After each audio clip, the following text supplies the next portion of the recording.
Der Frankreich-Block ist wieder im Garten der Assemblée nationale. À côté de moi, il y a Monsieur Frédéric Petit. Bonjour Monsieur. Bonjour. Vous habitez en Pologne et votre circonscription n'est pas en France. Mais vous représentez les Français établis hors de France dans la 7e circonscription. Pourriez-vous expliquer cela un peu? Ben voilà, depuis très très longtemps, depuis plusieurs siècles, les Français ont une tradition de partir à l'étranger. Et donc, après moult changements, moult idées, depuis plusieurs mandats, on a décidé de faire des circonscriptions dans le monde. Nous avons 11 circonscriptions qui représentent le même nombre de Français, de citoyens français que les circonscriptions en France. Évidemment, elles sont un peu moins denses, elles sont un peu plus larges. Et donc, il y a sur la 7e circonscription, les Français de la 7e circonscription m'ont élu. La 7e circonscription des Français de l'étranger, ce sont les Français qui vivent en Allemagne, en Pologne, en République tchèque, en Slovaquie, en Hongrie, dans les pays des Balkans, en Roumanie, en Bulgarie, en Autriche, et c'est tout. Voilà. C'est presque toute l'Europe. Combien d'États représentez-vous? Alors je représente 16 pays. Plutôt vous représentez les Français. Les Français de 16 pays, 16, oui. À peu près 106 000 citoyens français, et qui couvrent ce qu'on appelle l'Allemagne, l'Europe centrale et les Balkans. Voilà, ce que moi j'appelle le cœur de l'Europe. Oui, résumons rapidement, vous habitez en Pologne, vous représentez les Français des 17 pays de l'Europe et ici vous travaillez normalement à Paris à l'Assemblée nationale, mais où est votre permanence?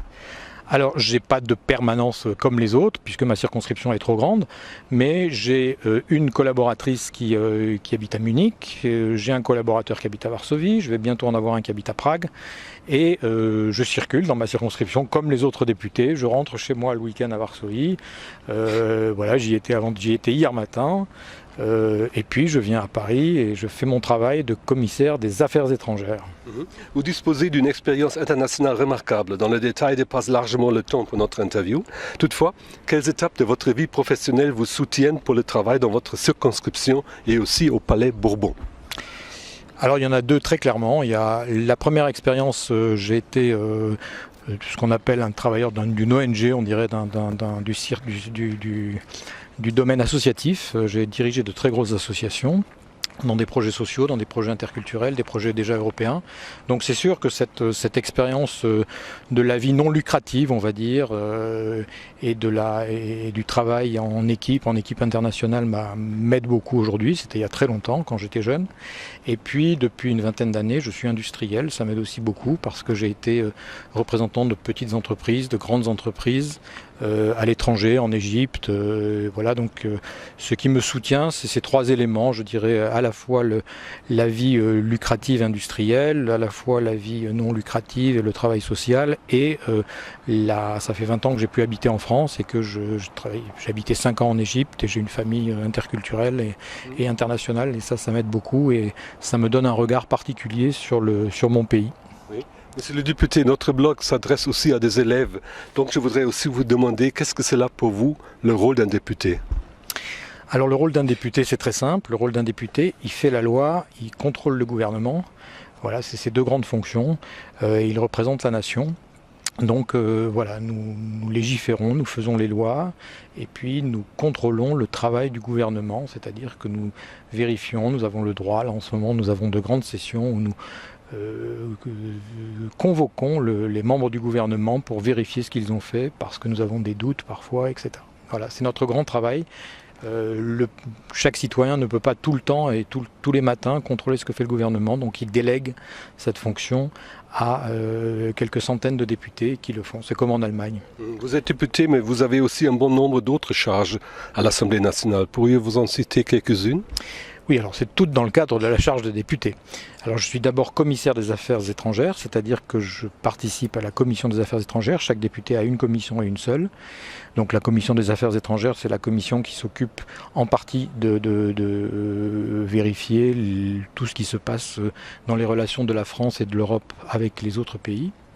Je suis également rapporteur d'un des programmes du budget. Le budget de la France, c'est en gros 150 programmes et il y en a un que je suis chargé de contrôler. On appelle être rapporteur pour avis, de vérifier où va l'argent, est-ce que l'argent est bien utilisé, est-ce qu'il est mieux utilisé que l'an dernier, qu'est-ce qui est prévu.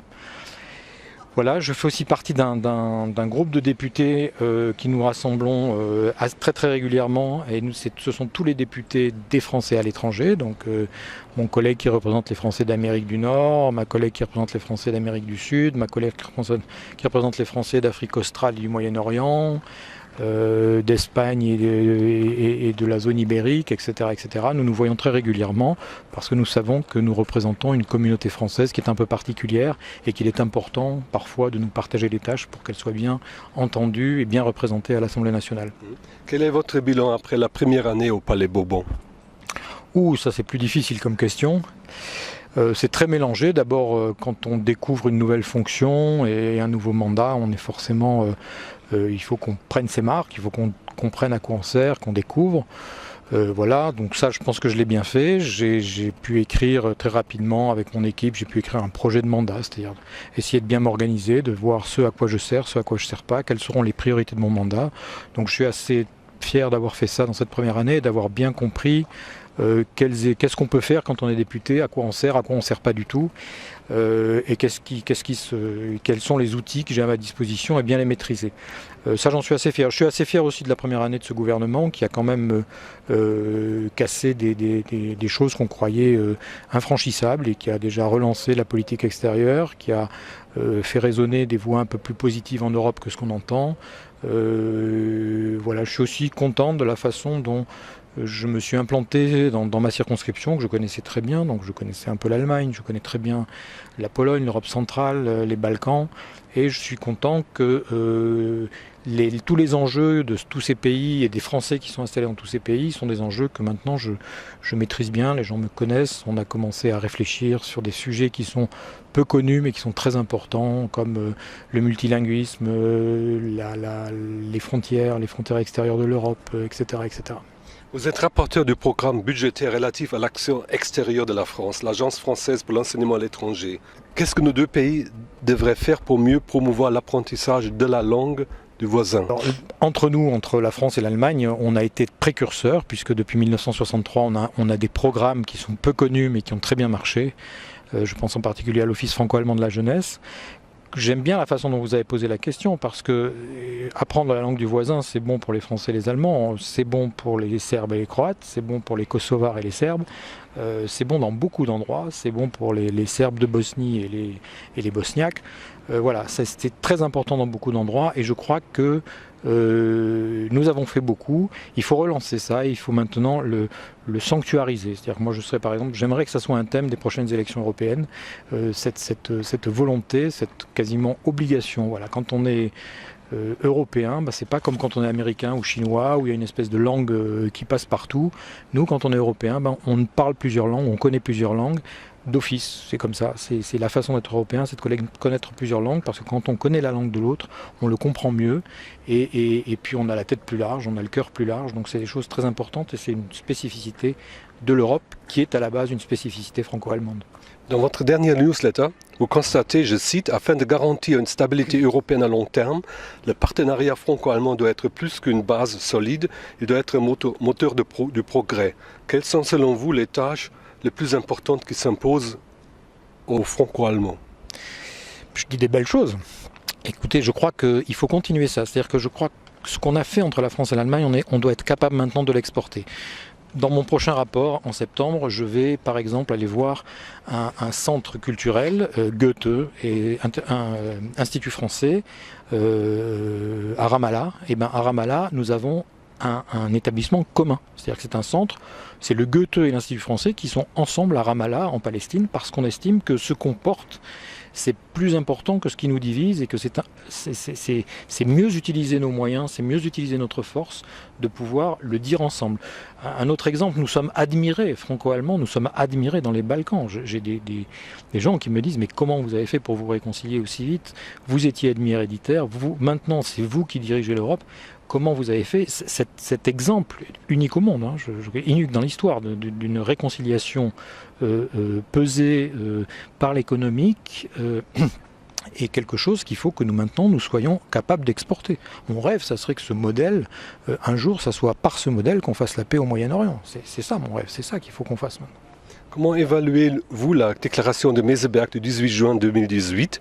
Est-ce qu'elle a tenu compte des attentes du président Macron?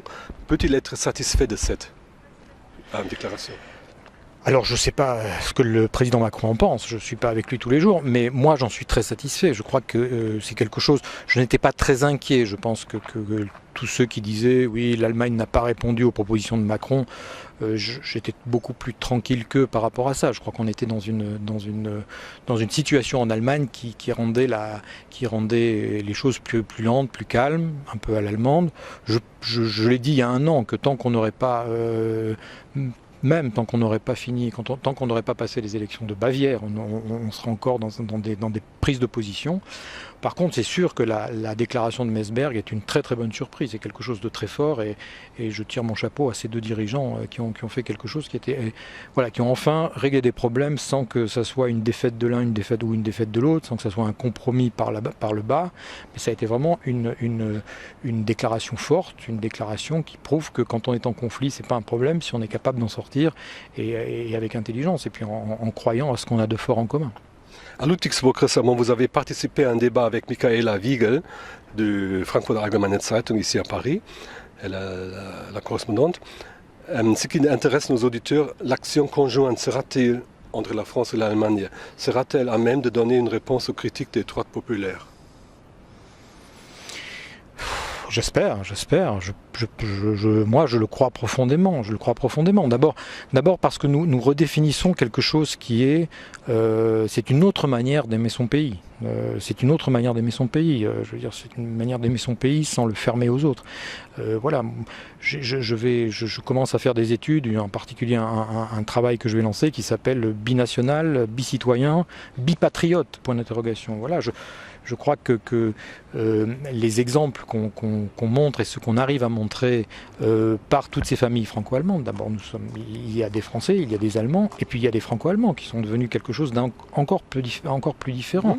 Et c'est ce qu'on fait là, c'est quelque chose qui peut montrer que le choix dramatique, le choix suicidaire entre soit je me ferme, soit je disparais, je me noie dans la mondialisation, soit je m'asphyxie parce que je m'enferme, eh ben, on n'a pas le choix entre ces deux extrêmes et ces deux morts. On peut vivre, il suffit d'accepter, de plonger, d'accepter de nager, d'accepter d'avancer et d'être sûr de sa force. Et ça, on le montre parce qu'on est capable, petit à petit, d'abord de voir son voisin, d'apprendre sa langue, et puis après, avec son voisin, d'aller voir plus loin.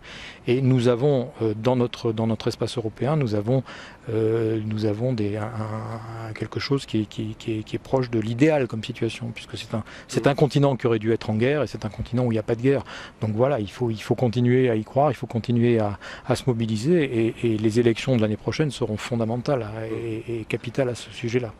Une dernière question, monsieur le député. Dans une tribune commune, les collègues du groupe de travail franco-allemand qu'ils ont rendu public le 18 juin, ils disent la France et l'Allemagne seront attendues. Il faudra démontrer ensemble une véritable volonté d'insuffler un nouvel élan européen. Quels sont le plus grand défi et quelle est la stratégie pour relever ces défis? France. La défense, je crois que ça c'est parce que c'est quelque chose qui peut parler à tout le monde, quoi. Si on arrive à parler de la défense, et j'en parle, voilà, il y a des choses qui sont pas bien faites dans le groupe franco-allemand, par exemple aujourd'hui dans la défense, on ne regarde pas assez les soucis de défense de nos copains, de nos voisins polonais qui ont des inquiétudes plus alors. Voilà. Donc je pense que ça c'est important.